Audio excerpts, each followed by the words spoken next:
You don't know the reason why. No. But quite apart from that, Ryan, you bonded with a little child that you believed and had no reason not to believe was yours. How long did you have with the child? From when she was born, it was 18 months, approximately. And the amount of bonding you do with the baby in 18 months. Yeah, bearing in mind that was like at lockdown as well, so it was, you know, giving her feeds, and I was working from home as well, so I was constantly around that child. The bond just got stronger and stronger. Welcome to From Rock Bottom, the podcast where we explore real stories of struggle, survival and strength.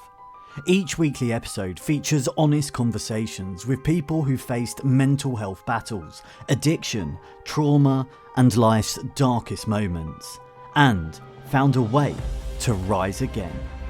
A quick content warning: some of the topics we discuss may be distressing or triggering. We talk openly about mental health, addiction and other sensitive issues. Please listen with care, and if you need to, take a break or reach out for support.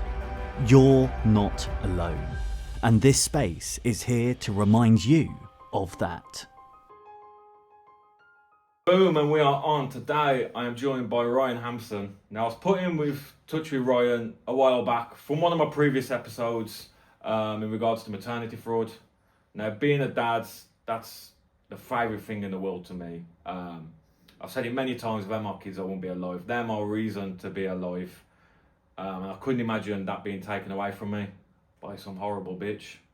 We're going to talk about Ryan's story, and we're going to touch about men's rights in general, because I'm finding out new stuff all the time and it amazes me. I want to get Ryan's point of view. So Ryan, how you doing? I'm doing well, mate. Thank you very much for having me. No, mate, obviously this has been planned for a long time now. I've been excited for it, because it's something I'm passionate about, something I can sink my teeth into, and I can really get on your level. So I've been enjoying it. Thank you for coming. No, thank you for having me again. No, mate, so just like everyone, take me back to your childhood. Let's brush over that. Yeah, so I had a very good childhood when I was younger. My parents were split, but we had a very good relationship, and I've seen my dad frequently, and I lived with my mum, but all in all, very good upbringing. Yeah, so how old were you when they split? I was a baby when they actually split. I was probably not even 1 year old when they split. Okay. So yeah, I don't remember it. Yeah. So growing up for you, it was normal to have two families, two homes. Agreed. Yeah. And how was that for you? As far as I'm aware, I was completely fine with it. Yeah. I didn't have any sort of bad upbringings. Yeah. So yeah, I didn't have any complaints. You got any siblings, older, younger? Yes. I've got. I'm the eldest. Okay. So on my mum's side, I've got two sisters, one brother, and then on my dad's side, I've got one brother and one sister. Okay. So you being the eldest as well, and obviously being a separated family, you kind of automatically take because you're the big brother. Yeah. You've also got that father role as well in you. Do you know what I mean? Who to look up to. Yeah. I would say that. Yeah. Like a figure. Yeah. Everyone follows in your footsteps in reality. Do you know what I mean? Because your siblings are aging, so like you're the cool one. Yeah. Yeah. Definitely. I would agree with that. Mm-hmm. Yeah. Yeah, and obviously like looking back as well, you can I know like when my mum and dad split up, I got a younger brother. He's 8 years younger than me. So I think I was 14 when they broke up, so he was young. Mm-hmm. So I kind of took on that role for him, and then as I got older, it's still kind of there. Do you know what I mean? Yeah. Even though it's not, it is. Yeah. If that makes sense. What you mean, yeah. So I'm just trying to figure out your paternal instincts already. Yeah. Straight away, being that having that responsibility, and looking out for my siblings was part of me growing up as well. So normal upbringing, was you ever exposed to any like drugs, alcohol, mental health? No, I didn't have any problems growing up. Throughout high school, it was completely normal upbringing. I was very big on my football. Loved my football. I was at the AstroTurf every day after school. And yeah, I've not had any mental problems until this now. Yeah. I would say. So what was your understanding of mental health growing up? Like for me, I didn't get nothing like till I probably hit puberty like when I was 13. That's when my head went west. But like I said, I'm bipolar, so I had a reason to be fucking a bit cuckoo at that age. But like my understanding, I didn't know I was obviously bipolar at that point, but my understanding of people growing up with like mental health issues were a bit fucking nuts, a bit psycho. They should be locked up. Yeah, but I don't think that, but I didn't have a lot of exposure to the mental health side of things. There wasn't really anyone who I knew at the time that was going through a struggle either. Yeah. So in terms of experience, I didn't really have anything of it, but I always knew that it was around, and it was someone that, you know, some people can suffer with it, and it needs to be taken seriously. But was that your like genuine thoughts, like, oh, people struggle, let's help them, or was it these people are fucking nuts? Yeah, 'cause that was mine. I'd never look at someone and say, oh, if you've got a mental health problem, you should be in an asylum or something. Yeah. You know, I've always thought, you know, people have different problems, so to respect that. Yeah. So very level-headed then growing up. Very. Yeah. Very. Yeah. So then, obviously, your story revolves around a woman and a child. Start your story with that. Yeah. How old was you? We'll start with that. Yeah, let's start with that. So I was probably at the back end of high school, start of college, so about 16, I think it was, where I met my ex-partner, and yeah, that's how the relationship started. It wasn't until around 2019 it was, so we were together for a few years. I think it was 2014 we got together. Okay. So about 5 years later we were together on and off. So this is your first love? Yeah, it was. And I've spoke about this in the past. A first love, that's you love forever, so you think. Do you know what I mean? Like you fall in love, you think that woman's going to be with you forever, you know, you can lose your virginity to them and you experience all these things with them and you think that's you forever. Yeah. So I think that's important as well to remember as well, like the psychological effect that has on you, because when that first love breaks your heart, we all do stupid shit, man. Yeah. It's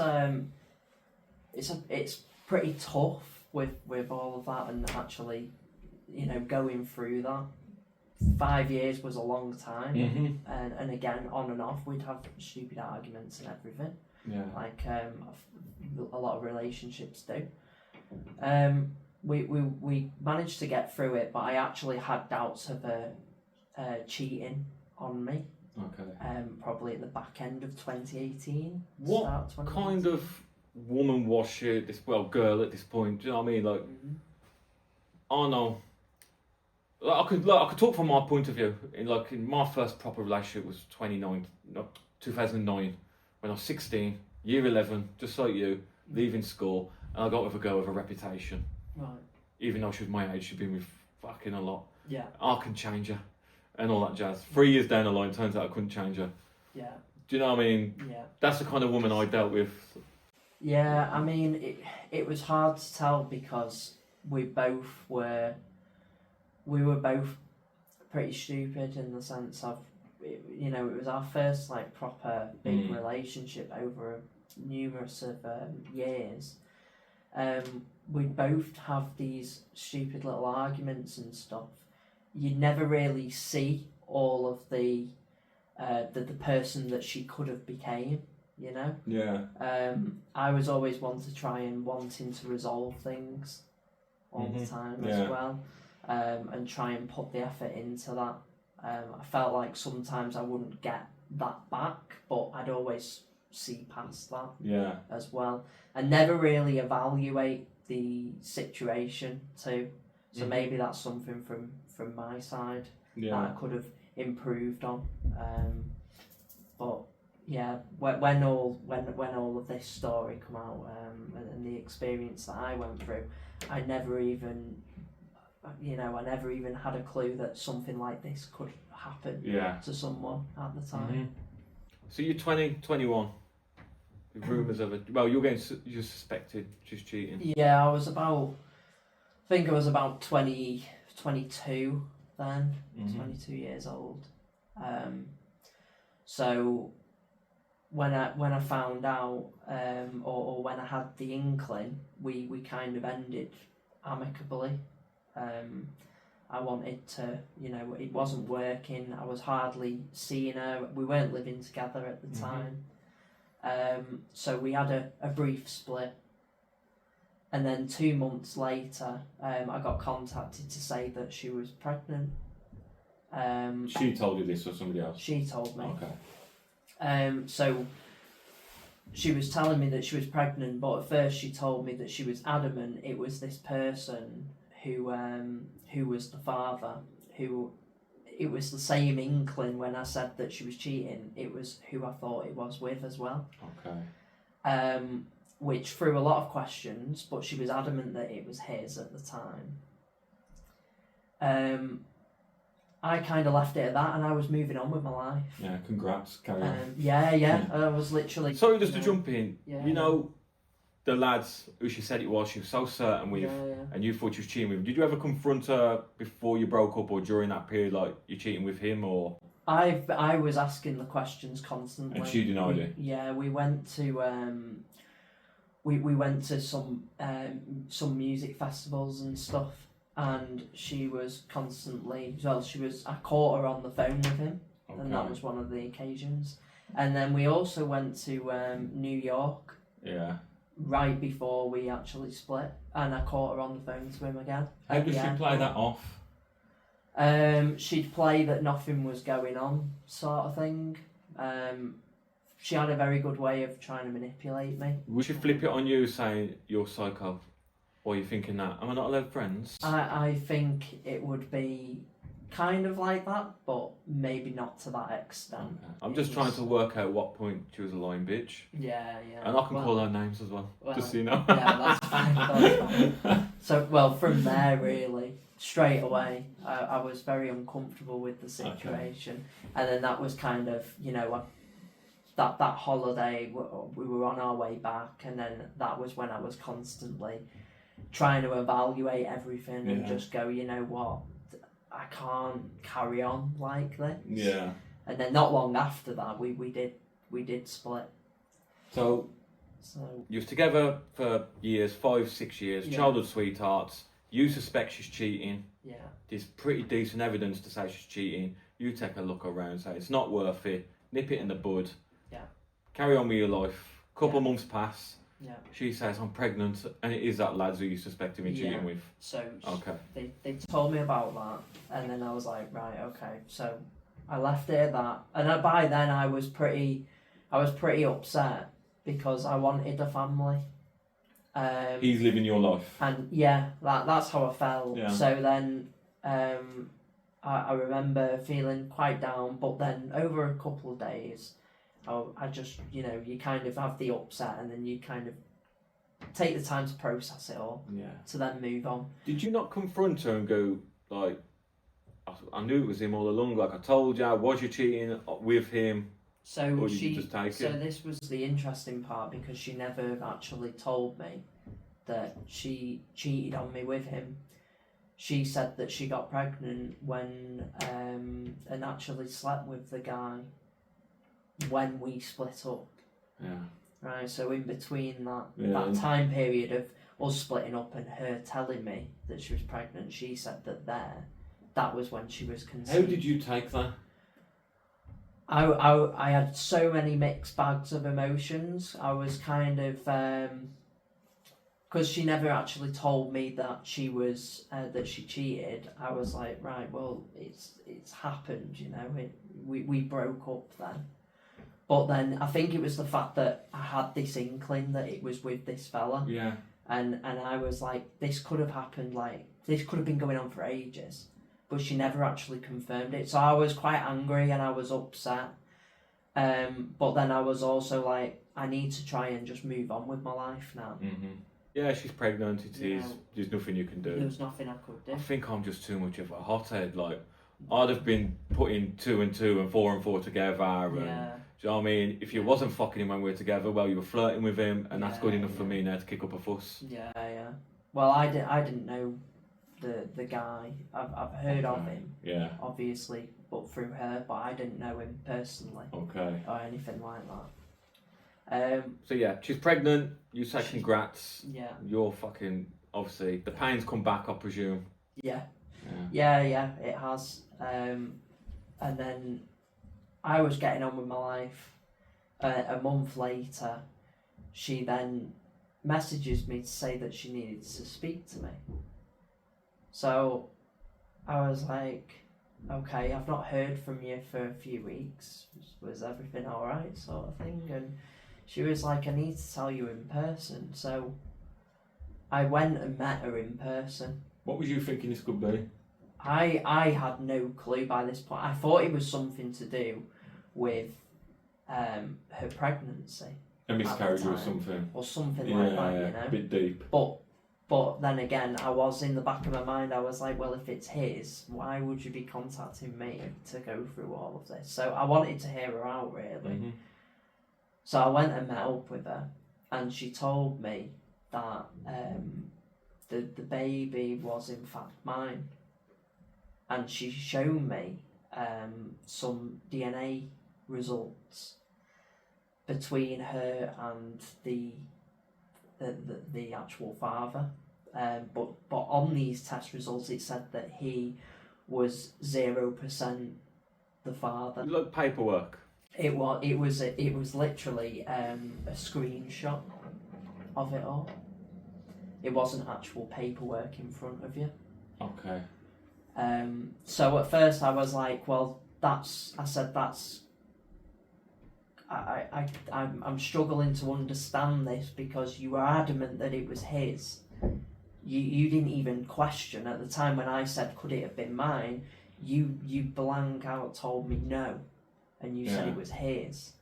So I was really confused with the information that she was providing me. It was conflicting with what she first told me. And she's like 3 months pregnant at this point. And she was 3 months, I would say. Yeah. Am I being naive or one step ahead? I don't know if I'm one step behind or one step ahead, but can't a DNA test only be done when the baby's in front of you, like you can born? do a prenatal test. Okay. Which she said that she did. It's called a non-invasive. And basically you don't have to have any sort of needles, but it costs a lot of money. Now she told me that she went through a company called Easy DNA, and on their website it'll tell you they'll have a non-invasive test for about 864 quid. Well, she told me that her and the partner actually paid for that. Okay. So I didn't know that. I didn't know you could get a DNA test with the baby being born. You can get non-invasives, but you can also get a DNA test while they're in the womb with the needle. Yeah. They're a little bit cheaper. But yeah, she told me she went through this this Easy DNA, who are a legitimate company. Mm-hmm. And then I come away from the situation and I said to her, first thing, I didn't take it on board. I wanted this test as well. So I told her that I'm really finding it hard to believe what you're saying, so I would like the test as well. Now I said that I'd helped contribute towards it because she was saying that she needs to book another one and stuff. Well, at that time I think I gave her 300 quid towards it. So I let her manage it. Yeah. And that's where I probably went wrong because I should never have done that. Yeah, but the procedure needs to be done on her. But yeah. And she's been there, done that. And that was my thinking as well. Yeah, of course. You've got no reason to think otherwise in reality, have you? Because that's, do you know what I mean? Lying about cheating or a relationship with a man's one thing, but then going down to that extreme, that's some evil, toxic shit. Yeah, Yeah. Definitely. We, I agreed, sent her 300 quid towards it. She went and booked the test.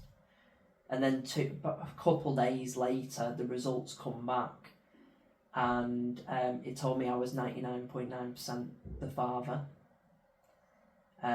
So I wanted it in email because she was sending me screenshots on WhatsApp, And the paperwork itself all looks legitimate, you know. It had Easy DNA's letterhead all over it.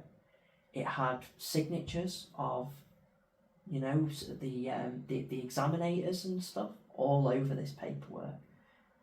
It was very hard to turn around and look at that and go, is that real or isn't it real? And at first, when you get a piece of paper that tells you you're 99% the father, you're going to take that on board.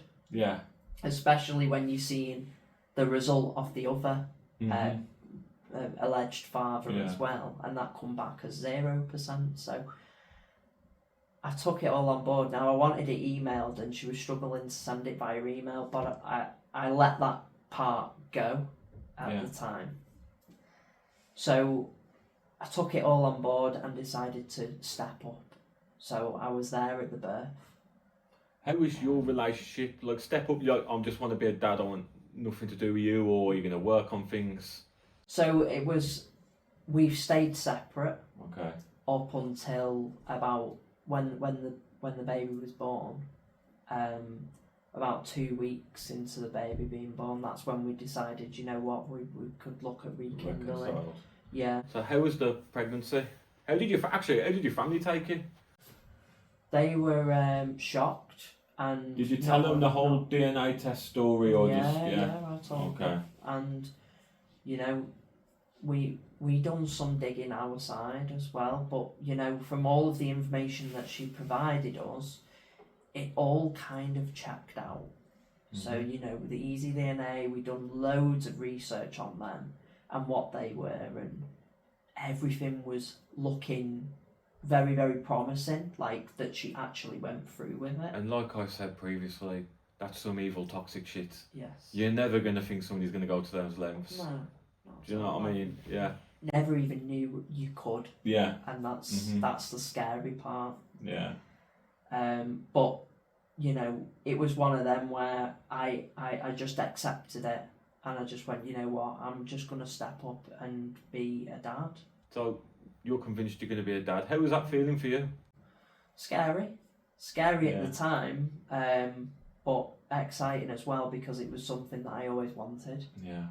I always wanted a little girl as well. Yeah. I always have done. So, yeah, it was a very exciting time for me. Did you go to all the scans, all that kind of thing? I think she went to a couple, obviously on her own, because she would have went before telling me. Yeah. But I did go to one of them. Yeah. Yeah. And yeah, even though we were separate, it was kind of like we'd check in and stuff and make sure everything was okay. And you're buying stuff as well? And yeah, I mean, prams and, you know, all the like the prep machines and stuff like that. Yeah. And beside the point, this stuff costs a fortune. Like, it does cost a fortune, doesn't it? Like, you could spend unlimited amount of money on babies. So yeah. But it's the excitement as well behind it. Like the excitement of buying a pram, putting a pram together, clothes shopping. Yeah. That beautiful stuff. Do you know what I mean? Oh, I can't wait to see her in this. I can't wait to see her in that. Yeah. So everything up to it was, I would say, relatively okay, and I actually stepped up and took it all on board, and I was quite ready for it and excited.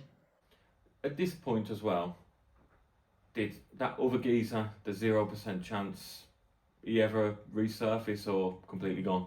No, completely gone at the time.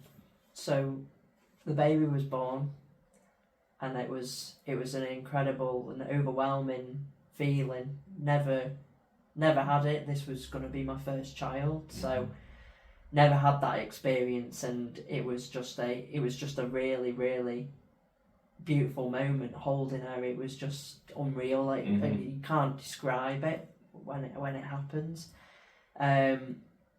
We decided to, I ended up moving in briefly with hers, because obviously that's where the baby was, and I just could not want to leave the family. That's when I decided to, we could look at rekindling and something could work. and I wanted to look at getting our own place, so we're not with the parents and stuff, and we actually have our own little family home sort of thing. So I invested in a property, put her name on the mortgage as well. Okay, so joint mortgage. So joint mortgage. Why? Because that was what I wanted. So I wanted a family home, right? And I thought that this was going to be my family sort of thing. I felt like I had the duty of looking after us all, with the help of my ex at the time. Did you not think about the past? At that moment, no. Or do you think, we've matured now, it's different, we're a family? I think because of my past, where it was kind of, all of my doubts and stuff, we kind of cleared the air before we even got back together. Yeah. So I questioned her on it, and she was telling me that she never. And she was reassuring me that she never. So because she was constantly reassuring me of that, that's when I just decided, you know what, I'm just going to let this go, because I now have a daughter with this person. Yeah, if you've been convinced you haven't been wronged, exactly, then there's no reason. Okay, so then I go, there's no reason for me to go, because I've got no evidence to prove it or anything like that. So I just decided I'm just going to let it go, and just carry on, just trying to focus on the family. Okay. We invested in a house and we moved in before lockdown. It was literally about 2 weeks before lockdown that we moved in. I was around the family constantly. Luckily I weren't one to be furloughed either. I worked through it. I worked from home, but I spent a lot of time with seeing her grow up, and actually enjoying those moments of being that father, and getting that opportunity. It was amazing. And then obviously a year went by this point. I then found out, I went and one Sunday, it was in April 21, I went and played football. I was, as I say, I was big at, really big with my football. I played for a football team, Sunday League. Went and played the best football game that I could ever have, and then I came home. And when I came home, she hand-delivered me a letter. Now, this letter was from this Easy DNA company to what she told me. Yeah. Right.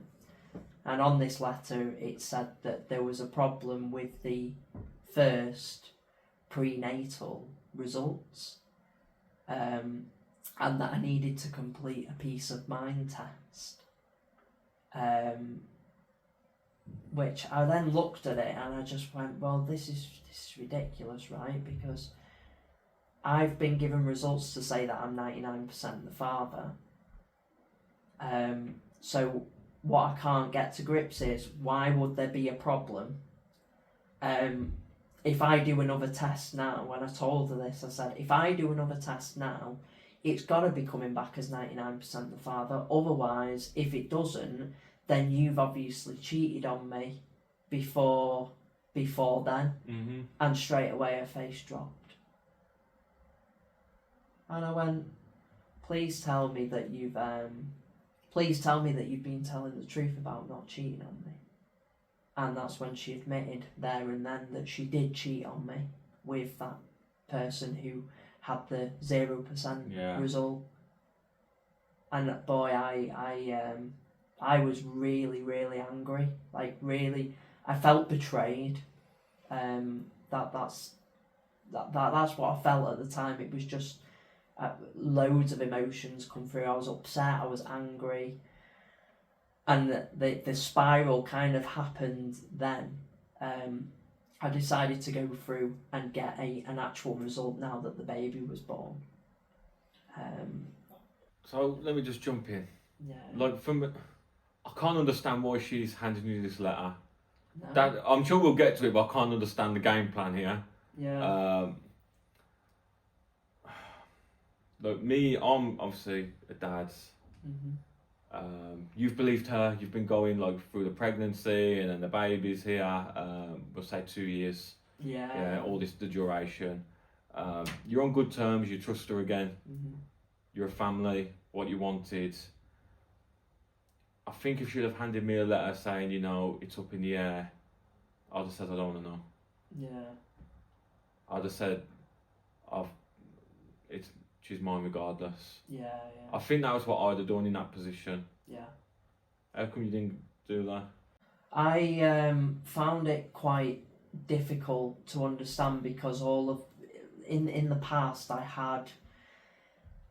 had all of this issue with trust, and the fact that this letter come through, you know, was a massive shock to me. Look, she's convinced you she's a golden goose, and now suddenly she's handing you this, and you're like, actually, your world has come crumbling. And I'm just there going, you know, I've been.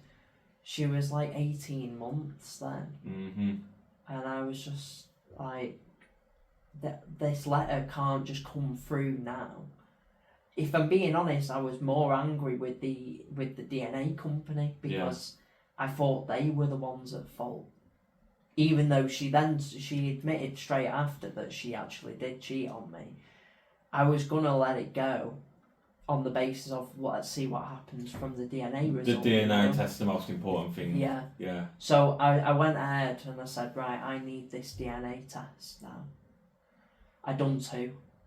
One was with that Easy DNA company because she went and set that up again. So she set that up again? Yeah. But the only difference was that this time it come back saying that I was 0% the father on this, the recent one.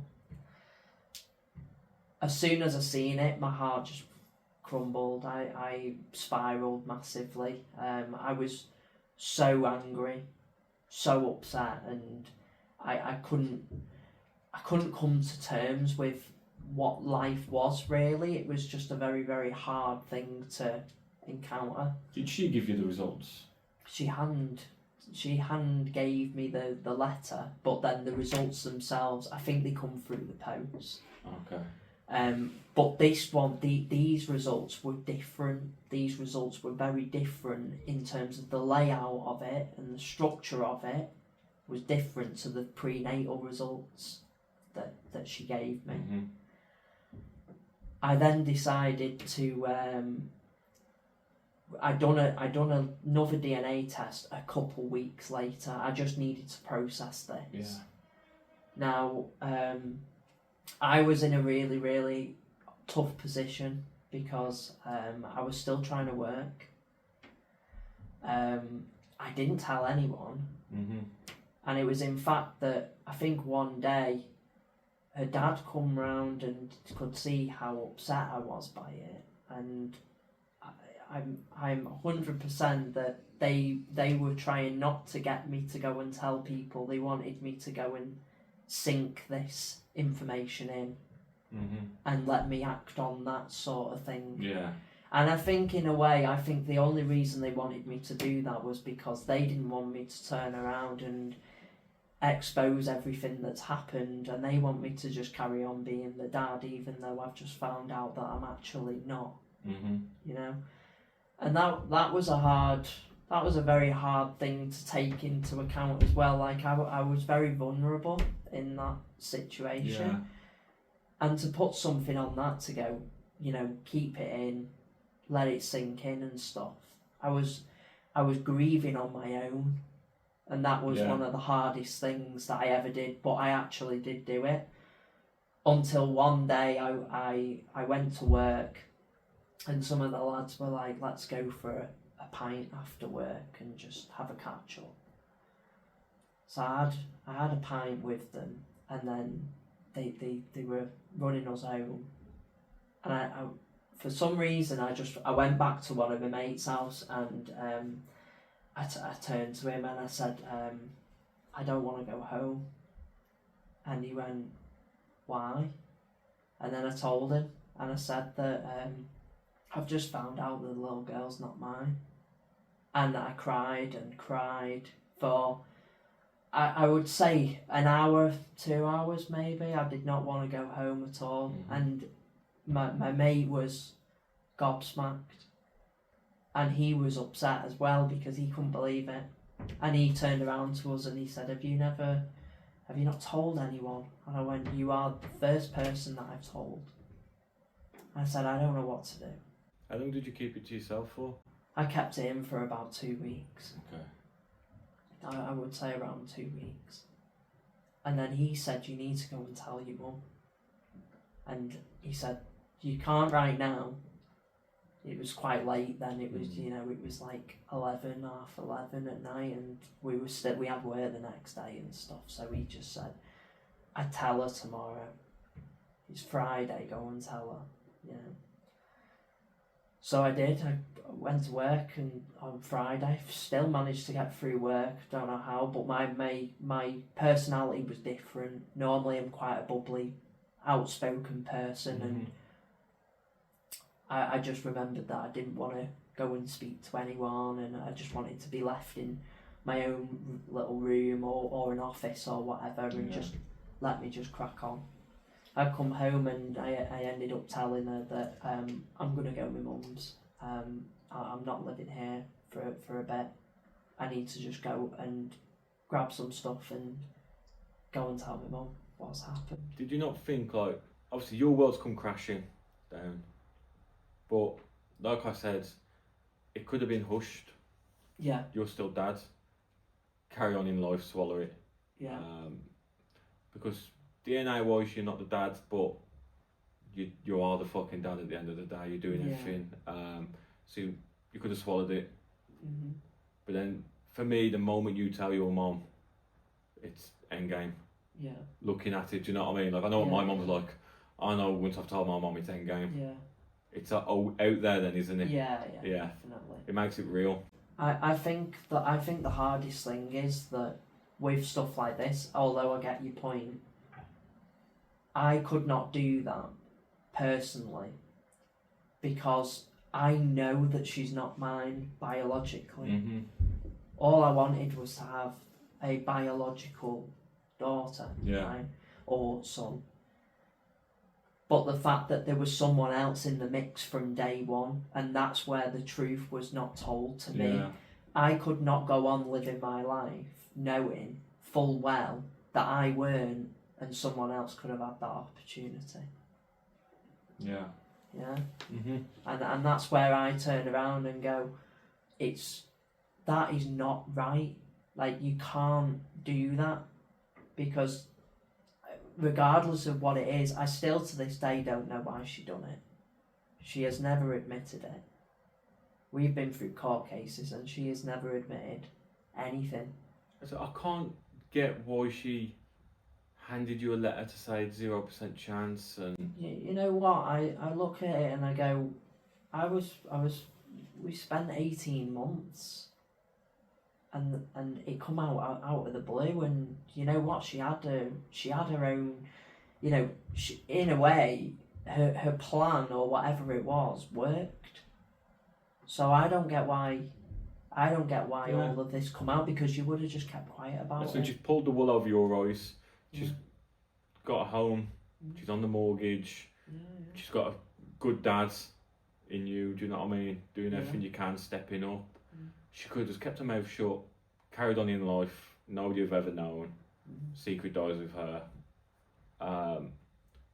So I can't fathom why she's giving you a letter saying there's been a mix-up. And to this day, you won't get the answers, and none of us will. What do you think she was planning to get out of that? I don't know whether it was just I might have been the better person at the time, or could it be a financial thing? Maybe. Could it just be the fact that I believe, and I say that I believe because that's what she told me, but the actual father didn't want the child, but she knew that I did, and I felt like she used my needs as like she took it for granted, sort of thing, and took it upon herself to conduct this awful act, really. Yeah. I suspected that. I thought the guy wants nothing to do with the child. He probably seen her as a smash and dash. The one night stands. He's done the deeds. He's grafted for it, and he's like, "Yeah, I'm not interested now." He's got her pregnant. She's pounced on you, manipulated you, took advantage, preyed on what you want. But I can't fathom why she give you a letter to say, 18 months down the line, to say, there's been a mix-up. It might not be yours. I can't see what the plan is on that. What's her end game? This is where I didn't understand. Look, she's exposing herself. Exactly. But no answers behind it. So even though I was constantly asking for these answers, now she was telling me that she was actually saying that she weren't at fault. That's what she was telling me. And she was blaming the Easy DNA company. I come away, so going back to my mum's, I told her, we all broke down. We were all like, that she could see how upset I was. And that was probably, that first week of being back at my mum's, or first couple of weeks, was one of the hardest things, because that was when my mental health started taking its toll really, really badly. What was your plan at this point? Was it, this child isn't mine, I'm walking away, or? I was a bit deluded, if I'm being honest, and I still wanted to be around to see her. Of course, because of that attachment that I had with her. You love her? Because I love her, And my mum wanted me to just do another DNA test, just to make sure, but with a completely different company. So we did. I managed to get the sample from my daughter at the time, and then myself, and it come back saying that I was 0% the dad, and that was confirmation from two companies now that I was 0%.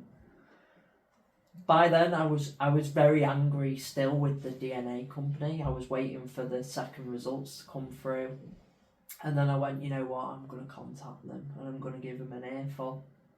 So I did. So you're thinking, based on her giving this, you're 99% sure you're the father. That's their mix-up, that's your belief, and it is their fault. You're acknowledged that's their fault. I felt like I needed to get more and do a deeper dive of the investigation. I feel like I need to start with the DNA company. So we reached out and I explained the situation. They could clearly see that I was a very, very upset and frustrated person, and it was a very, very difficult time because I was struggling to even speak to people as well. So I wouldn't even face my own family. My grandparents had come round to my house, to my mum's, and I wouldn't want to see them. I'd just be locked away in my room where I was staying. And I passed all of this information to the DNA company, and they went away for a couple of days. They come back to me to say that there was no record of me on their system whatsoever regarding any prenatal results that had been done. There is only a record of you from when you've just had your recent DNA results, and that was the second test. So I knew straight away that the DNA company aren't at fault.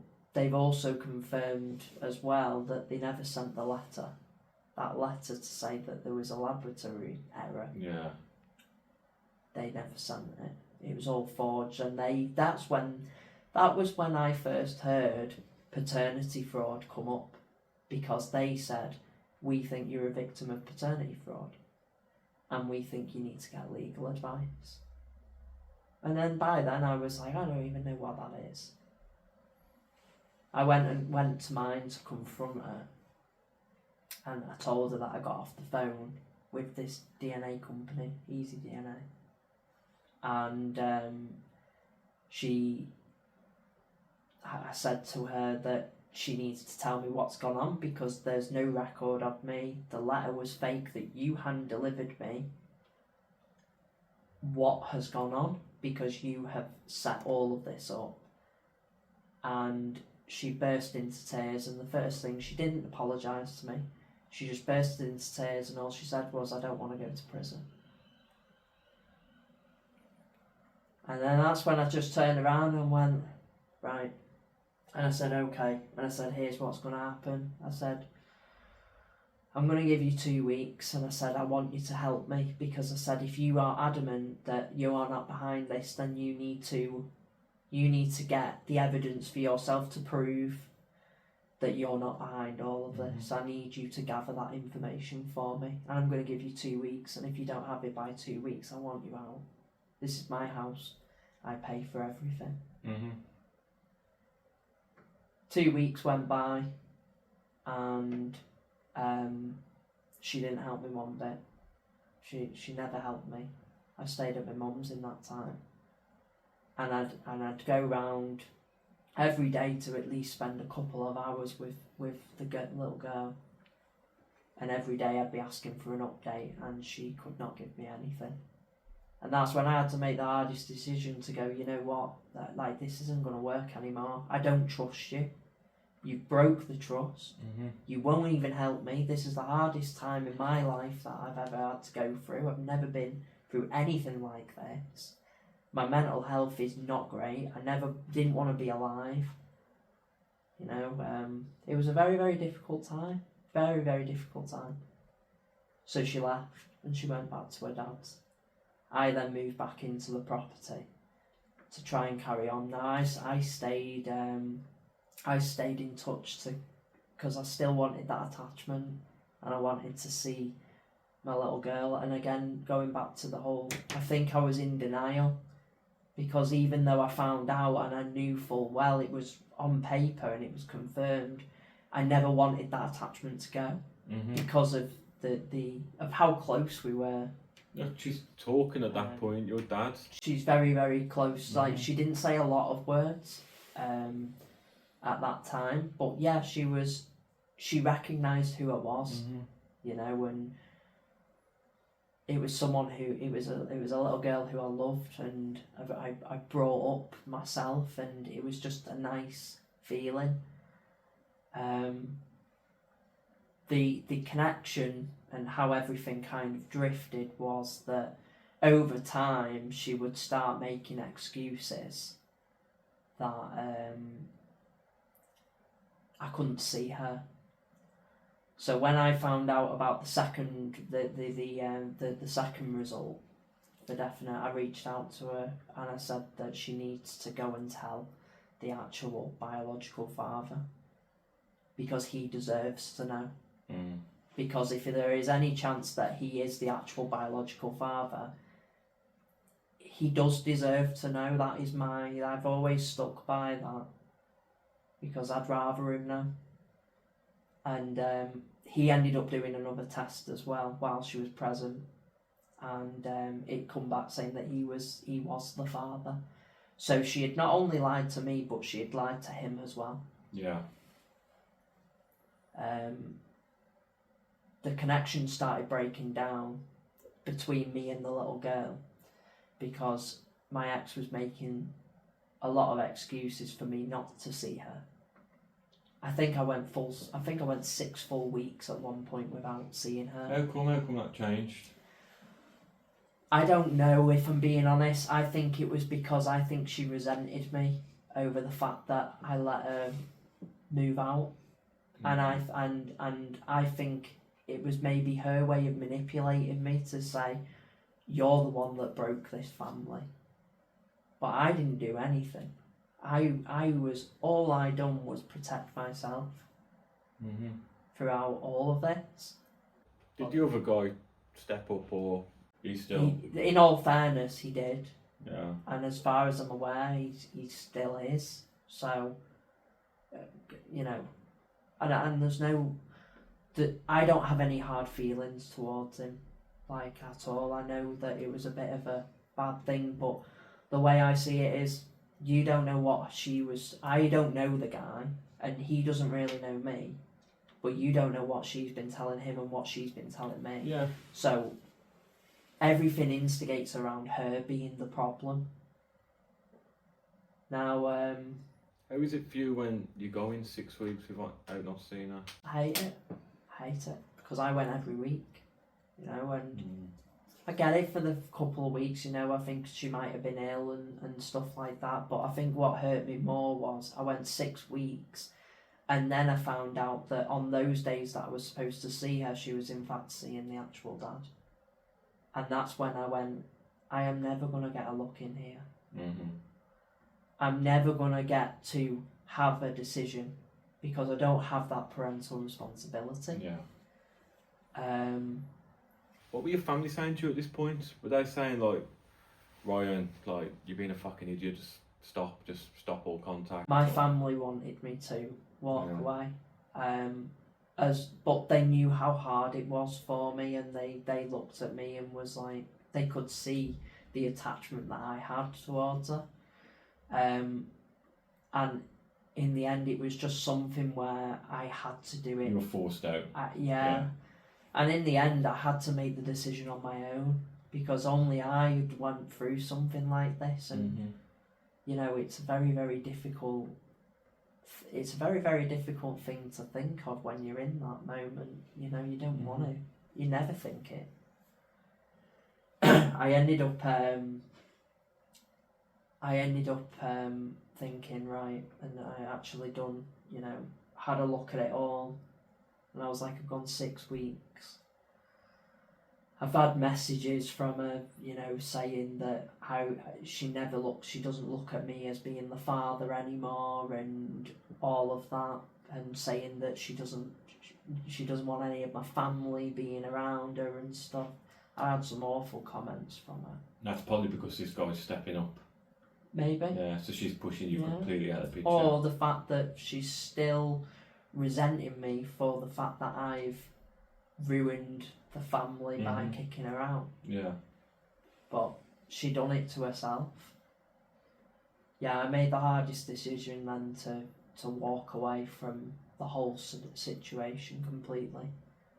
And that was that was the hardest thing that I've ever had to do, and it wasn't walking away from her, because I already done that. It was walking away from the little girl. I would never in my life want to ever or see anyone go through that, to have to be in that position to walk away. And the fact that I did was very it was very overwhelming.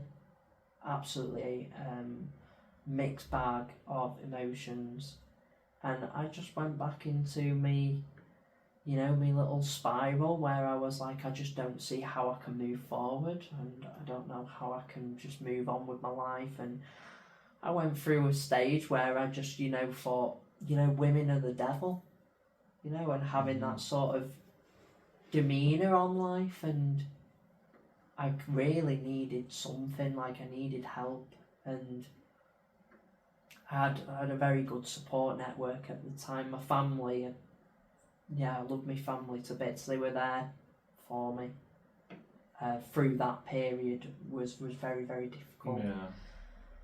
Yeah. We then decided, I said that I needed the answers, because I wanted to understand why, but I was never going to get it. And that's when I decided to go to the police about it. Did you think that was a possibility, the police? I don't know, and I think this is where it goes back to men's rights sort of thing, because when I first went, I was a bit unsure as to what the outcome was going to be. Something was clearly a big problem with it, but paternity fraud's not illegal. So it was a fight where no one's really come forward and had successful cases, but there's not enough knowledge on it either. Yeah. So it's like, how do you tackle that, and how would you even go about trying to get answers over something that you might never get the answers for?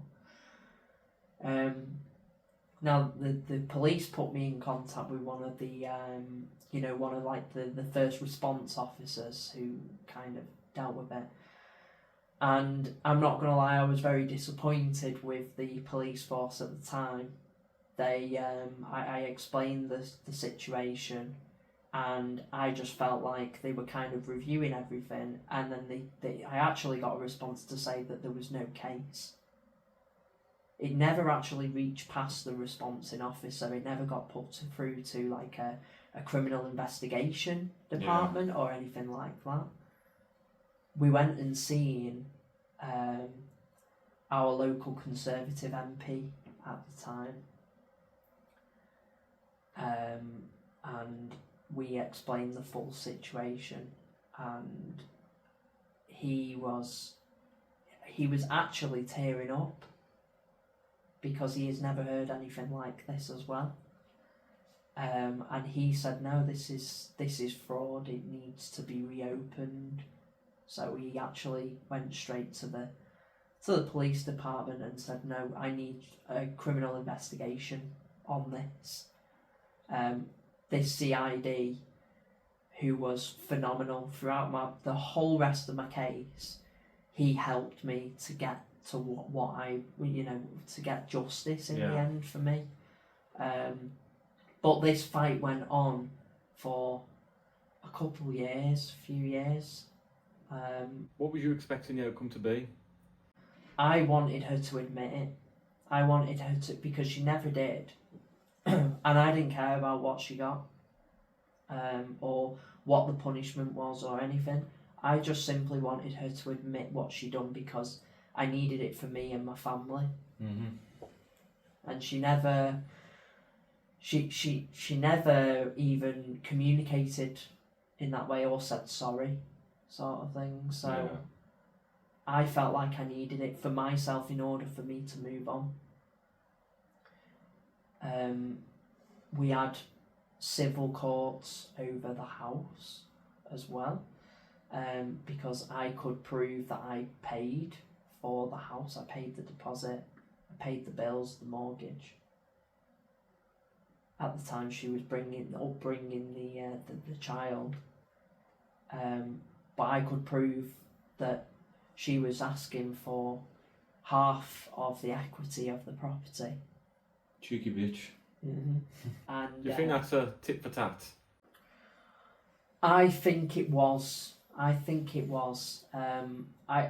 she definitely resented me over the fact that I left and that I didn't want to be with her anymore because of the news that I found out. And I think she then tried to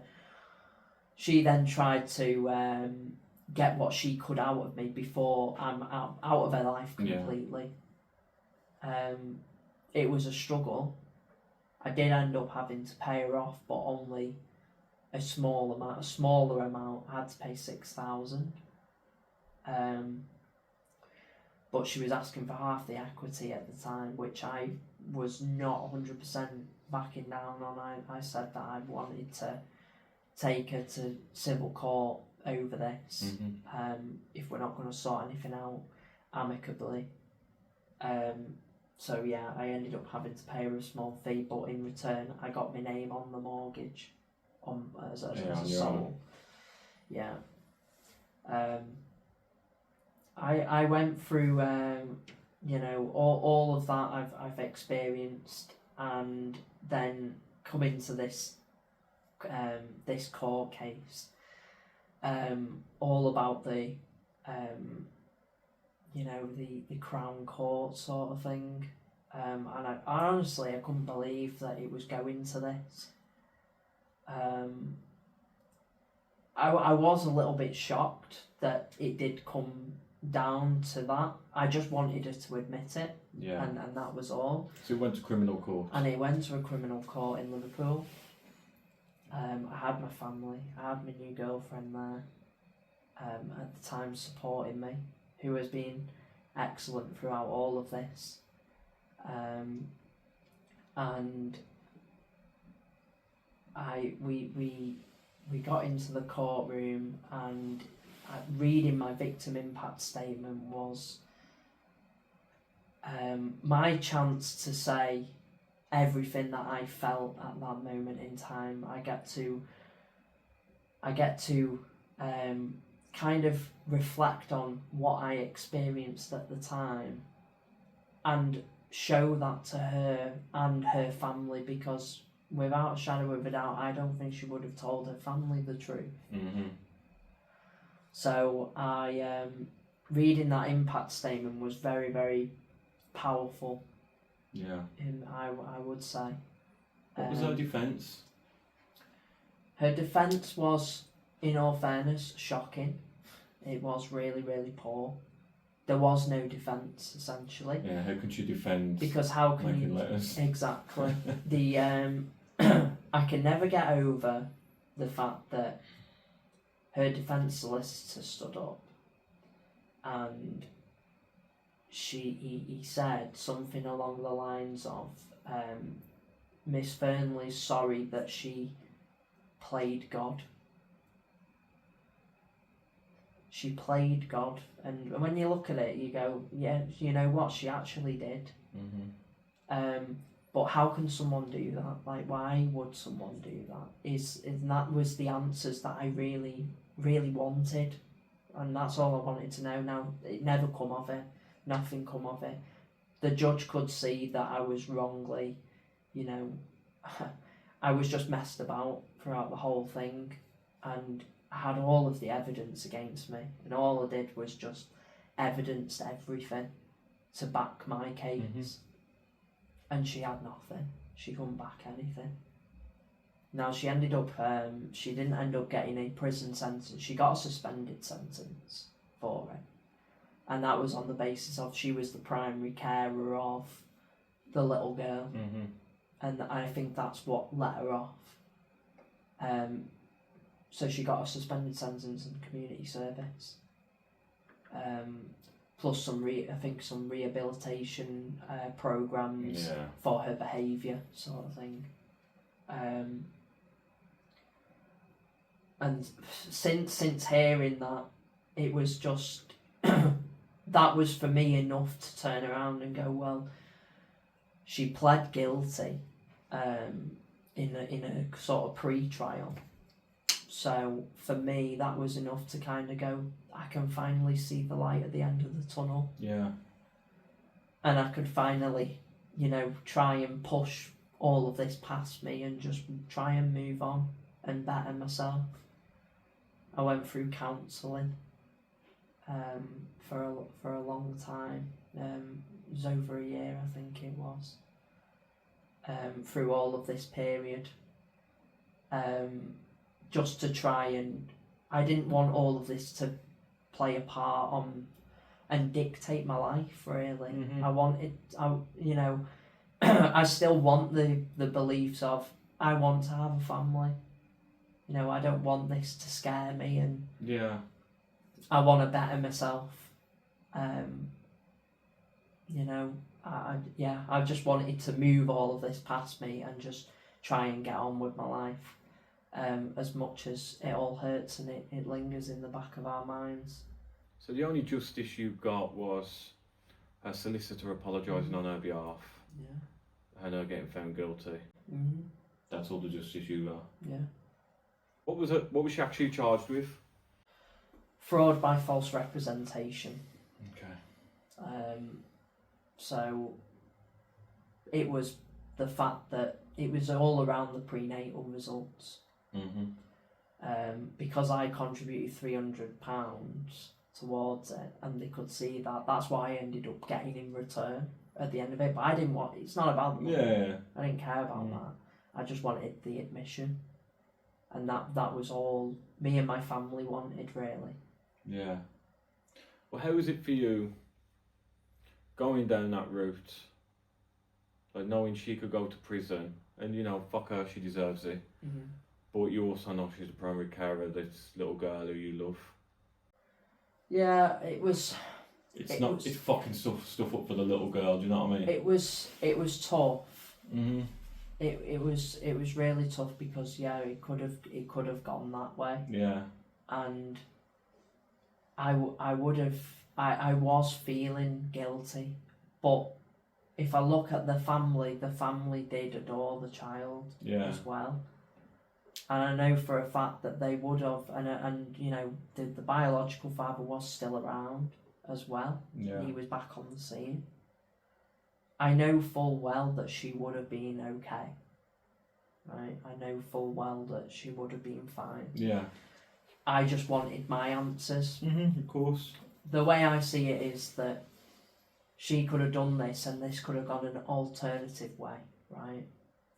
This could have been something that she could have done this. I could not have told a single soul, and yet I could have killed myself. But you've taken a life over the lies that you've provided. So you could flip it on the head and do it like that. And if you look at it like that, you go, well, that and doing that is a lot worse than facing up to your actions. No, of course, yeah, of course. Like I said, like, I'm separated from the mother of my children. Sometimes she drives me up the fucking wall. And it's stuff I could do, what would impact her, but it would have a domino effect on the kids. And rightly so, I should do stuff what would impact her, because what's right, what's wrong, but always pushes me off because of the kids. Do you know what I mean? It's like that rock and a hard place. Yeah. It's very difficult. Those sorts of things, when you think about them, everyone has different opinions. Of course, and if you're in that situation, it's kind of like you've got to take it as it comes. Oh mate, you're going to be hurt. You're going to be scorned. You're going to just fuck that bitch. Send her to prison. Yeah. But I can't knock you for that at all. Yeah, it was just the fact that I could have that chance to say my part. Yeah. And I wanted to, you know, look at her and her family and tell her how this has impacted me. Because as I say, she wouldn't have told them the truth. I'm surprised that they would have even known, if I'm being honest. Yeah. Did any of them ever reach out to you and go like, fucking hell, I'm sorry she's done this? At the start of it, it was kind of like the family were, a couple of them, not all of them, but a couple of them were reaching out. I think one of them even reached out to my mum and was saying that we're really sorry that, you know, Ryan's going through all this. But at the time, that was when they thought it was all about the DNA company. But when I found out and got all them answers, everything stopped. We didn't have any contact. Yeah. You were blocked on social media by the family. You had nothing. You couldn't talk to anyone. But yet the family would still stick up for in every civil court case, every Crown Court case. Yeah. You know, when I just kind of look at it and go, well, I get it because, like, she's part of your family, but do you actually know what she's done? And is she telling you the truth? And they're the answers that we just wouldn't know. Yeah. I know, obviously now your life it's now uphill on the positive. You got your partner. Yeah. Everything's great for you. Yeah. But if you could go back, still have your partner what you got now, you know, still living the life you live. Yeah, you ain't got to change none of that. Too right. Yeah. But you could have kept your mouth shut about your daughter. And carried on. I don't think I could have. No, I think I get what you mean, because that was it was a question where it's kind of like, well, should I have done what I done? But I think the fact of I could have kept it quiet, but knowing that I knew, no one else did. And I think inside it would have just eaten me alive. I think it would have just played on my mental health even more, even though that she was there. And I think the fact that, you know, if someone else, like from a this could have all come out properly, like down the line as well. Yeah. And that's what you just don't know. So, for example, if there was a problem with her and she needed like blood, well, she can't come from me. Yeah. You know, because I don't have the same, you know, I don't have the same biological genetics. And anything could have come off this. If it didn't happen at 18 months, it could have happened at 10 years old. And you still don't know her intentions, showing you this letter that there's been a mix-up and all that. Because there would have been some kind of motive there, because 100%. Why create a target for yourself? And that's what I didn't understand. Unless the guilt was killing her. Yeah. And she was looking for an easy way out. Like she's thinking you'd still stick with her. Yeah. But it's not my fault, it's the company's fault. Yeah. So I thought the little child had autism, and I wanted her to do some checks. I wanted her to get tested for autism at the time.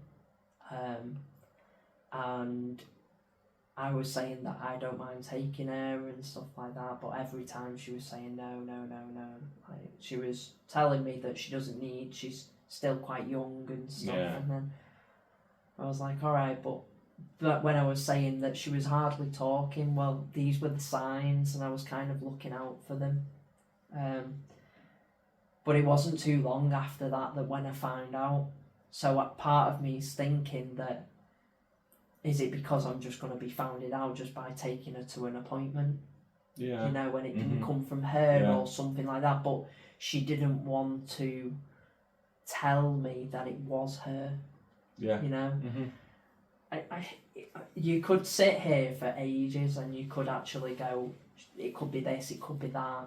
But because she has never confirmed that, I will never find out now. Yeah. I'd like to think, do you know what I mean, being a normal-ish thinking person, guilt was killing her. Yeah.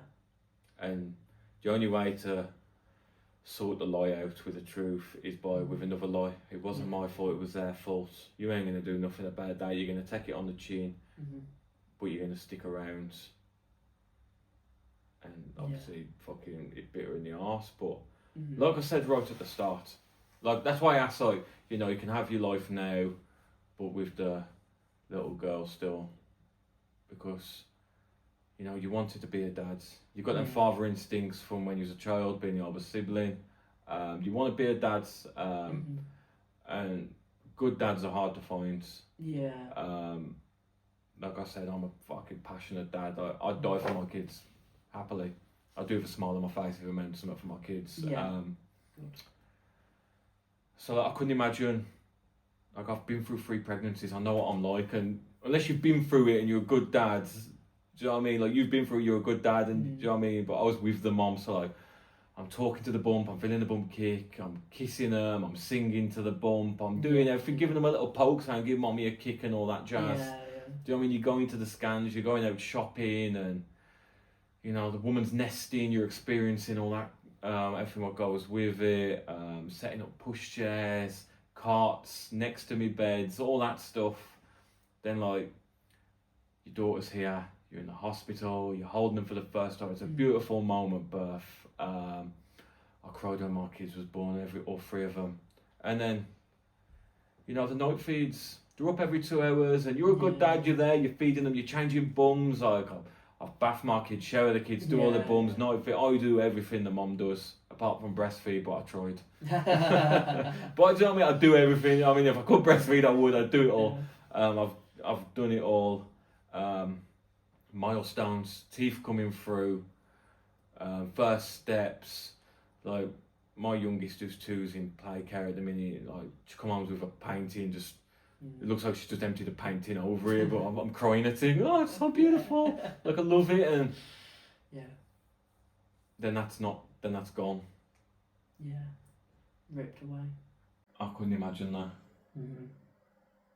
And that's why, you know, going back to when you ask us if I was with my, you know, stay with my partner, but you have that child, you know, in that moment when you get betrayed like that, your emotions are so high and overwhelmed that you'd have to take that on for the rest of your life, and knowing full well that I would never have a say in anything. It would have all been up to her and the biological dad. That she would never have gave me a chance to.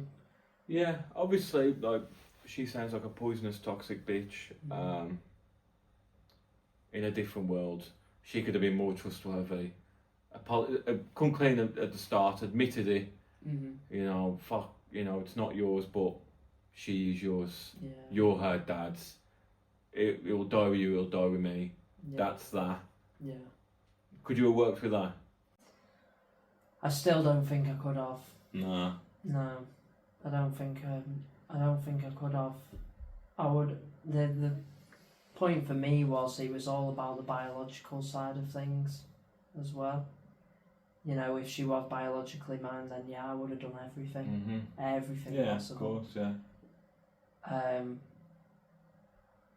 I, as I say, I was really in denial at first. I really wanted to carry on seeing her as much as I could, because I still had that attachment. I think it was just the way that it all kind of panned out. Yeah. That because I don't know how long I could have still been trying to see her if she didn't flip it all on the head, but she did. Yeah. And I don't know, only if you're in that moment that of only course, you would kind of know. You know, I would have done everything for her. Yeah. And anything for her. But yeah, the fact that the experience itself was just an awful thing to go through, and knowing full well that I could have carried on that quietly and, you know, like nothing would ever happen sort of thing. I don't think that I personally could have took that on myself on my own. Yeah. And I don't think that I think I've done the right thing by not confusing matters either. Of course, yeah, of course. You broke your own arse. Yeah. Obviously, no, that fucking bitch has done it. No. But you know what I mean? You shattered what was left of it. 100%. By doing the right thing. I felt like I did, because it was only going to confuse the child, and if she has autism, that's not going to help matters. Of course, either. yeah. So that could contribute. Yeah. Like, you did the right thing, hands down. You did the right thing. But me, obviously it depends on the mom. Yeah. That's the key factor in all this for me, is the mom. You could agree to both keep your mouth shut, but until she has a hissy fit and then she doesn't want to anymore. That's always there. But up until it all come out, you were a dad, and I couldn't let go of that. Yeah. But like I said, it depends on the mom. Yeah, it does. That's what it boils down to. Like, fuck it, it's heartbreaking. Honestly, it's heartbreaking. Yeah. Having, like I said, all that magical stuff taken away. It's fucking heartbreaking. Yeah, it's awful. Yeah. So yeah, with all of this, you know, we have all of this now moving forwards, and where we are today is we're trying to make changes, right? So I'm really fighting for tests being done at birth, and we've actually been to Parliament about this. We're trying to encourage as many people who have, because it's more widespread than what you think, and it's been going on for generations. Yeah. We need people to come forward and go to their MPs to raise their issues. Now, I know that it's not an easy thing to do.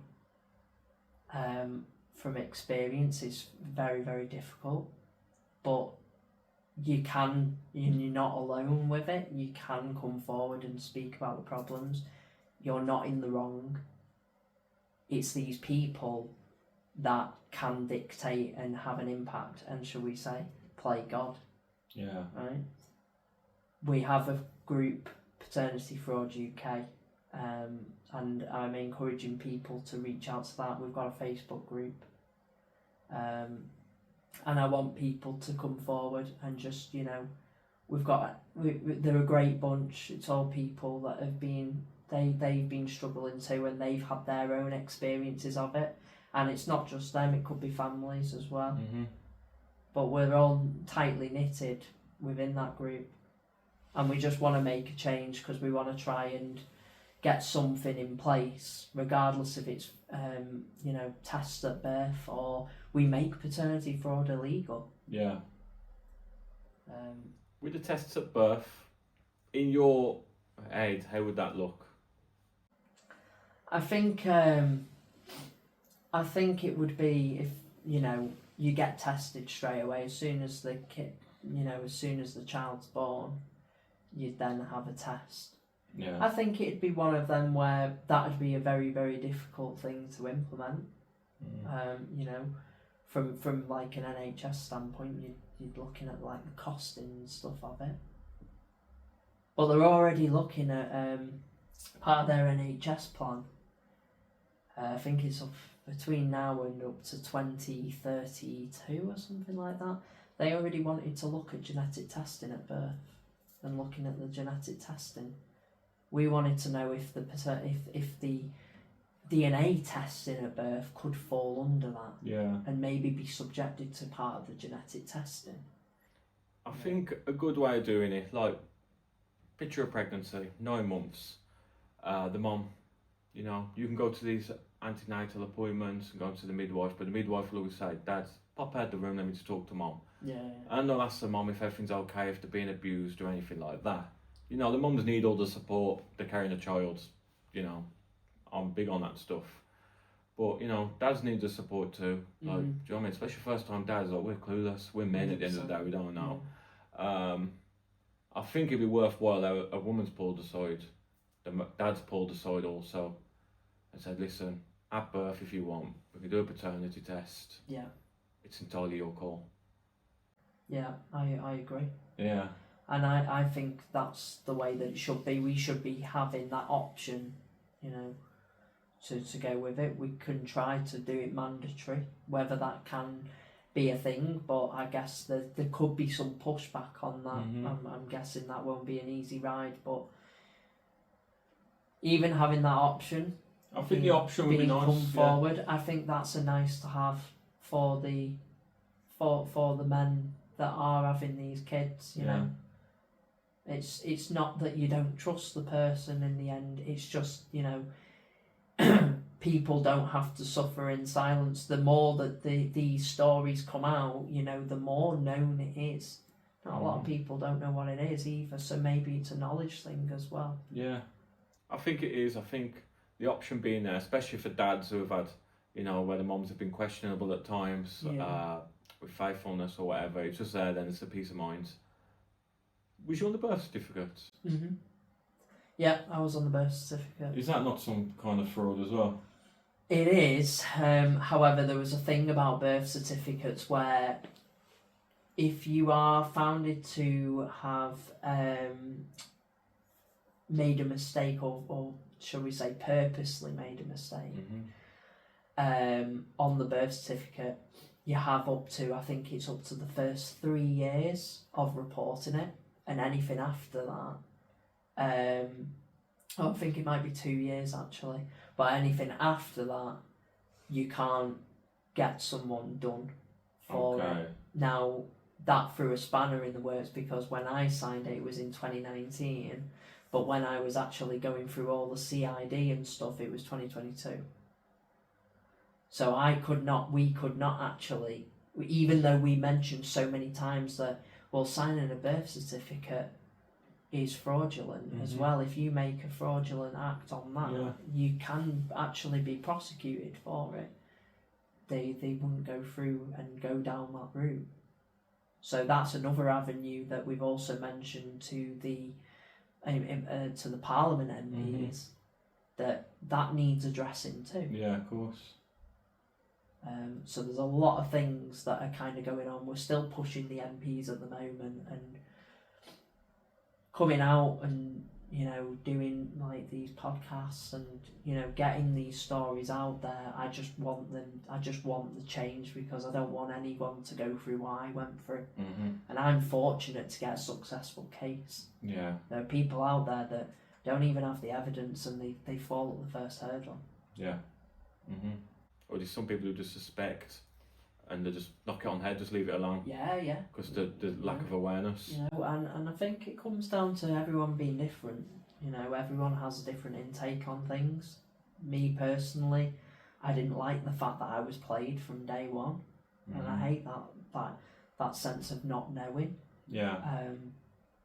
And then when you just feel so betrayed like that, you don't want to. You want to find the answers. You know, you want to try and understand why. Yeah. I just went to great lengths to try and understand why, but that for me was my justice. Yeah, but course, as I say, everyone's different. Yeah. So when you was going through all this with your mental health, and you said your counselling and stuff like that, like, how bad was it for you? Awful. It was really bad.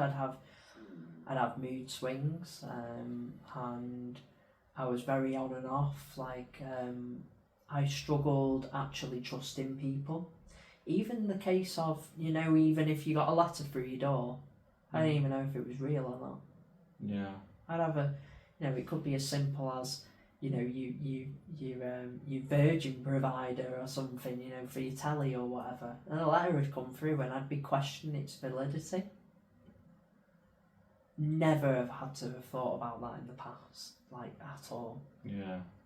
Making and meeting new people was a very, very hard thing to do at first. That took a toll on me as well. Yeah, like, how do you find love again? How do you trust a woman ever again? I'm with the right person now because she stuck by me throughout all of this. A bit of background was we met through some of my workmates, and from them we just clicked instantly. We were friends for a while as well, and I think it's just the fact that, you know, if you have that bond with someone and you can trust them, you know, not only as a partner but as a friend, you know, when she listens to you, and, you know, you can find love again. It is there, because I have. You can find it, you can overturn it, and I would not let something like this just dictate your life. It's a struggle to get that closeness, but as soon as you get past it, and with the right support, anything is possible. Yeah. You know, so I'm like I say, I'm one of the fortunate ones to actually do that. Yeah, come out of but that was because of the great person that she is, of being that friend as well, and being supportive, and that really helped me. Yeah, that's good to hear. Father's rights, or should we say lack of? Lack of. Yeah. Like, it's all new to me. I said, you know, I have a goodish relationship with the mother of my children. Kids come first, so everything's absolutely fine. But I've got friends who don't have such nice relationships with the mothers of their children, and I find out stuff all the time, and it absolutely amazes me. COVID time, for example, I got a friend, he's got 6 kids by one woman. He was married to her, happy days, you know, he's a good dad, going to work, just a normal everyday person. He leaves her, finds a younger woman. He's happy, leave him to it. As long as he's a good dad, leave him to it. Accusations of domestic abuse towards the ex-wife arise. No evidence, no police calls at the time, no, nothing like that. Social services immediately get involved when they hear this. And because there's allegations, he's not allowed to be around his kids unsupervised. So it's now contact centre. So he's a dad who's got 6 kids. He's got to pay for them 6 kids through the CSA. So you can imagine he's paying a bloody fortune. He's then got his own life to live. House, car, he needs fuel, he needs food, he might need new clothes every now and then, he needs his own life. So he's got all this to pay out. Court will say you need to see your kids in a contact centre until we've boxed this off, until social services have done their reports. You need to pay. Prices differ per contact centre. He was paying £60 per child. No, per supervisor for 2 children. So it can be between £45 and £90 per supervisor. If you get 2 or more kids, you need to pay for another member of staff. So he would be paying £160 every time he wants to see his kids for 1 hour, supervised. So you've got all that going on, what you're paying out for, and you need to pay out £600 a month just to see your kids once a week, supervised, during COVID as well. So nothing's getting sorted out. And then when it does get sorted out, the court will go and social services go, actually, you're no threat to your kids. You can see them as normal now. He's missed years and years of his kids growing up. He's lost loads of money going through all this. Just for you to give him a pat on the back and go, oh, actually, we was wrong. So they didn't, I'm guessing they did a thorough investigation. Yeah. Yeah. And it come back, oh, everything's fine and dandy with you. And I'm a bit confused as to why, again, women have, like, it's crazy, because I feel like women have a lot that they can say, and everyone's just quick to judge these men, when in fact it could just be the other way around on the flip side. So when people do raise these accusations, why not look at both parents? Yeah. Why are you just looking at one? Yeah. Because that could be the difference, you know? Rather than just investigating one person, if you look at both sides and see what exactly is the downfall, then maybe these things could be sorted quicker. Of course, I completely agree. And I look at that from, you know, even if you're looking at it from this paternity aspect, you know, I know that there are people out there, like there are even men out there. I'm not even saying that women are the ones to blame, but men will try and get out of not paying CSA, for example. If it did go to that, they'd do anything. Yeah. And I look at that and I go, if someone reported this, then do an investigation on the family itself, rather than just that specific person. Yeah.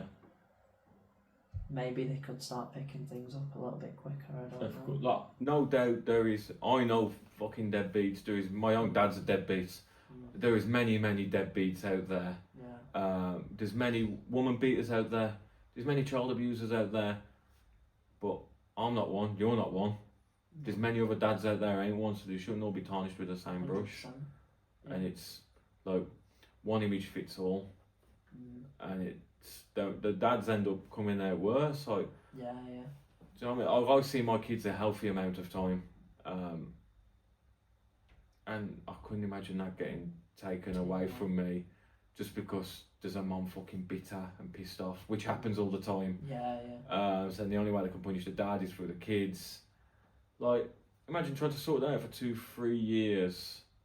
Yeah. You've lost your relationship with your kids instantly. Do you know what I mean? Like I said, there's a cost of living crisis. Look at the price of fuel at the minute. And then you got to fork out on top of it to go and see your kids. Yeah. It's just not right. And then you got to think on top of that, like I just said, so my friend's paying out all this stuff, £600 a month just to see his kids once a week. He's going to have no money. Then what about Christmas and birthdays? Yeah. He ain't going to be able to provide that. Yeah. Then the mum's going to be going to the kids, see your dad's a deadbeat. Yeah. It's fucked up. Absolutely fucked up. Just for the court in the end to go, yeah, there's nothing wrong. Ignore all the money you've given us. Yeah, after all these years. Yeah. The time you've lost, relationships broken, money lost. And that's why I think don't just look at the individual. Look at also the individual that's reported it as well. Yeah. That could have been the difference. Of course. And as well, I think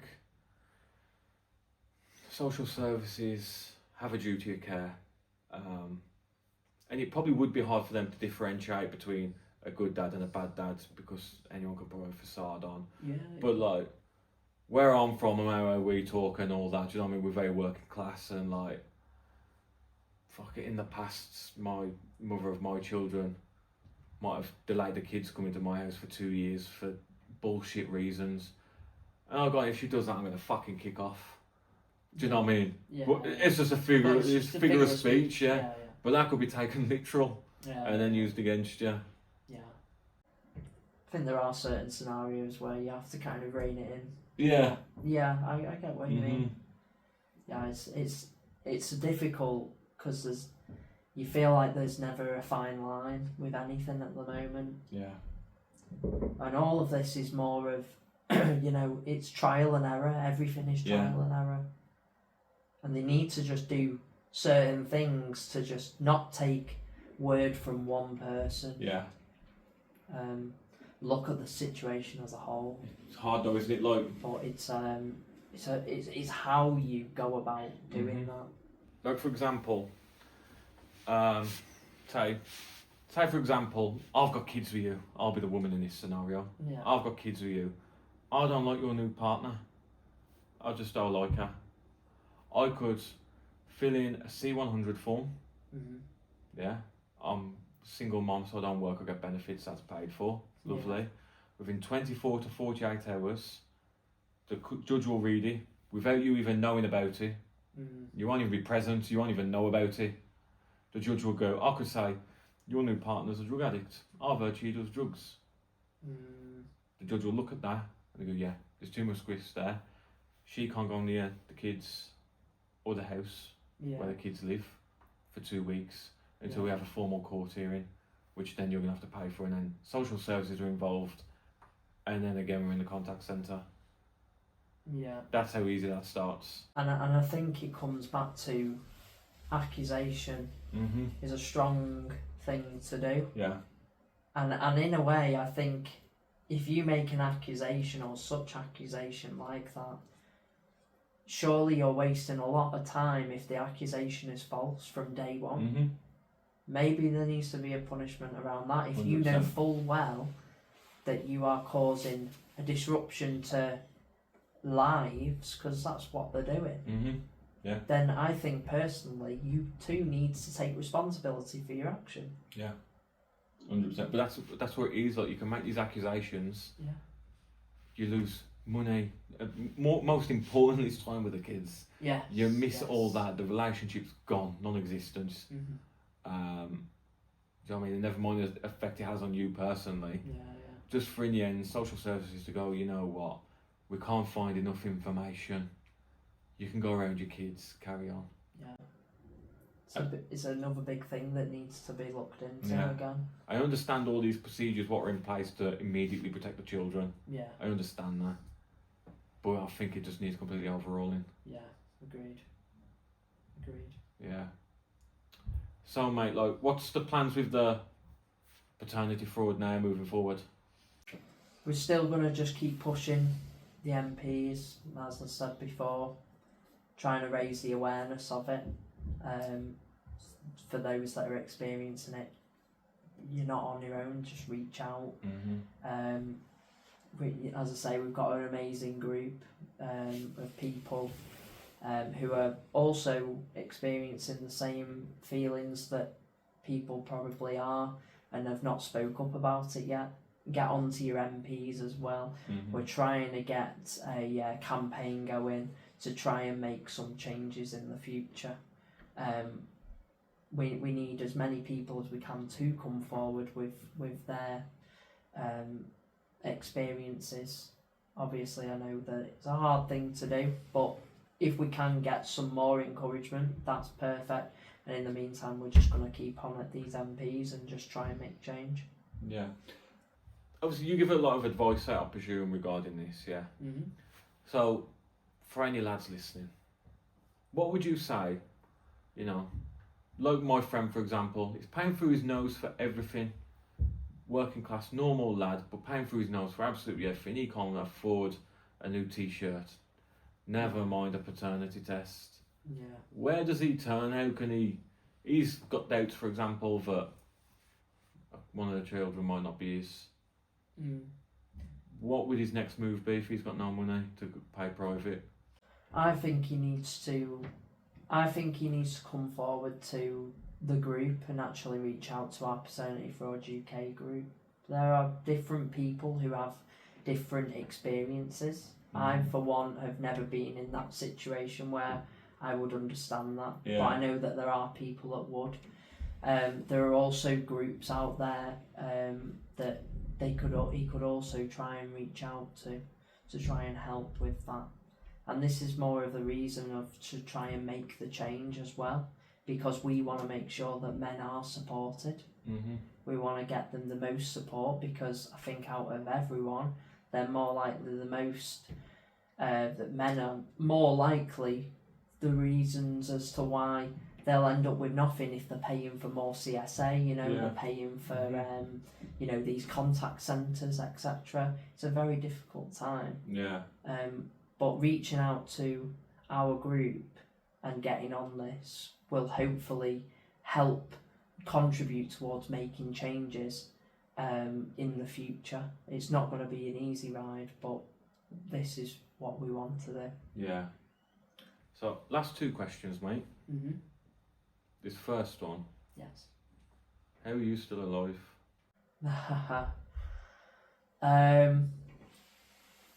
My support network, my partner being one, my family, rock solid as well. My friends who have stuck by me and helped. All three of those areas were probably the gel that I needed in order for me to stay around. But what about, especially at first in the early days, you can distract yourself all day, you can do all that, but you're in bed, tossing and turning, you can't sleep. Yeah. Like, how do you get through that? It was a very, very difficult time, and I knew it wasn't going to be easy. And there was times where I was like, I don't think I am much longer going to be here. But I never let it outrule me. I actually contacted the Paternity Fraud UK group myself. I think it was my mum that helped me find it, where we did not know anything about it. It was a group that started with very few numbers and only a few people that I knew, and then it developed into, we have quite a couple hundred people that are on that Facebook group now that have joined. And when I reached out, Mike, who you're familiar with, he helped me, guide me into that sort of remit of, this is what I can do sort of thing, and he was giving me some options. That also helped actually reaching out to the group. And again, I think without the generic support in general, and just keeping me level-headed and keeping me busy as well, I think that's what really helped me. Yeah. I kind of threw everything at work as well. So I got kind of like a workaholic sort of thing. I just didn't want to. I didn't want to be not doing anything. I needed to be distracted 24/7. So I threw everything at work as well. And yeah, I think it was just multiple things, but you can overcome it. Anyone can overcome it. Yeah. What about birthdays and that kind of thing? Upsetting, a very upsetting time. But again, without the support network around you, to help guide you through, maybe even distract you as well. Not every time that when that birthday comes around, you're not always constantly reminded of it 24/7. At first you will be, 100%. But having those people around you that do love you and do want to see you overcome this, they will help you get you through it. And family and partners and friends, and they're the people that you need to be around and you open up to. Don't be afraid to open up to people. Yeah, of course, mate. Hey, I've always said, if you need to cry, fucking cry. It doesn't make you any less of a man. Exactly. Yeah. Everyone needs to do it. It's part of life. It's an emotion. So. Right, last question, mate. And I don't think there's a right or wrong answer to this, to be fair. I don't know. I think every time I think about it, my mind changes. So it's a hard one. Everything you know now, everything you've gone through, you can go back to the day she comes to you and says, you know, it could be yours. Would you, knowing everything now, would you carry on down that route and build the relationship with the little girl, or would you say go fuck yourself? Yeah, go fuck yourself. Yeah. Yeah. Putting yourself first. Mm. Yeah. Yeah, 100%. There's no way that I could ever try and get down that route again of, you know, potentially being in another scenario like that. Yeah. So yeah, I think if someone was to do that again, then it would just be, yeah, I've been down this road before. Yeah.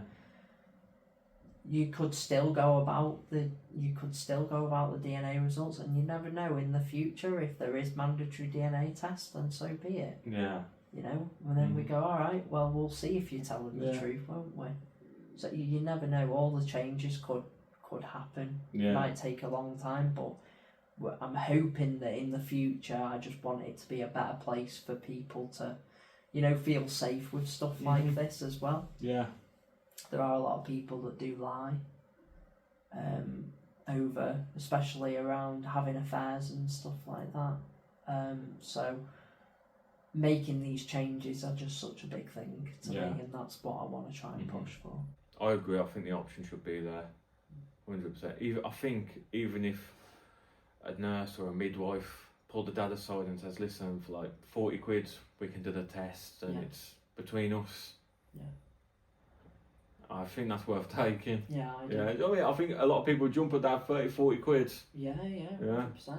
100%. So, you know, you get it at birth as well, so you know that, you know, if that option was available, it wouldn't surprise me if a lot of people would take up on that. Yeah. But, you know, I'm not 100% sure, but yeah, that option being available would make such a difference in my opinion.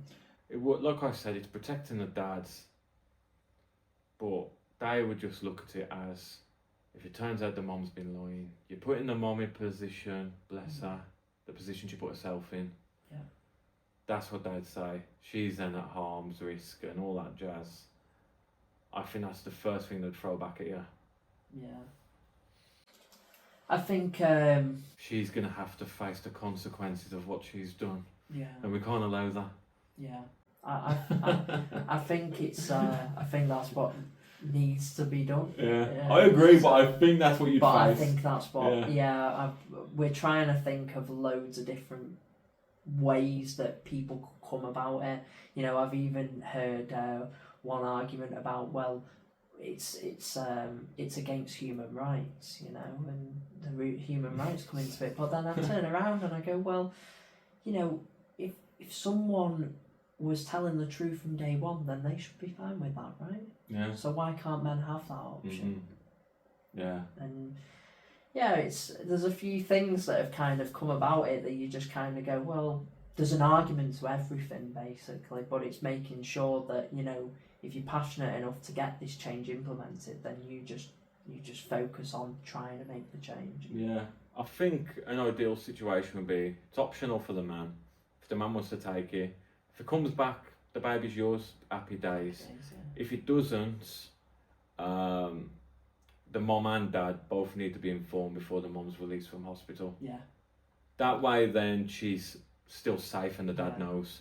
Do you know what I mean? They know where she is. Yeah. And they could put stuff in place, you know, where you're going when you leave it. Like they do anyway when you leave hospital, like they do anyway. Yeah. But obviously we've got this other spanner in the works. I think that'd be the most ideal. Yeah. I think I've just cracked it, look at that. Yeah. Well, mate, anything else to finish on? No, thank you very much for having me. Nothing else from me, but yeah, if people can reach out, you know, to our group, we'd love to try and make these changes for not only the people that are victims, but for everyone. Yeah, it's just nice to actually get my story out to hopefully try and help build the awareness as well. But thank you very much for having me. No, mate, thank you. Like, in an ideal world, you shouldn't be fucking sat here saying this story in reality, should you? No. But yeah, you're the second person I've interviewed with this story.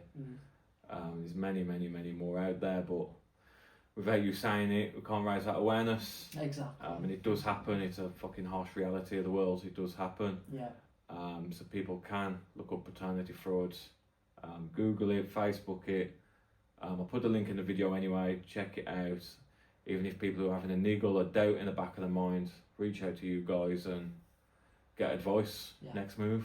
Yeah, 100%. Yeah. Well, mate, cheers. Thank you very much. Thank you, mate. Bye, mate.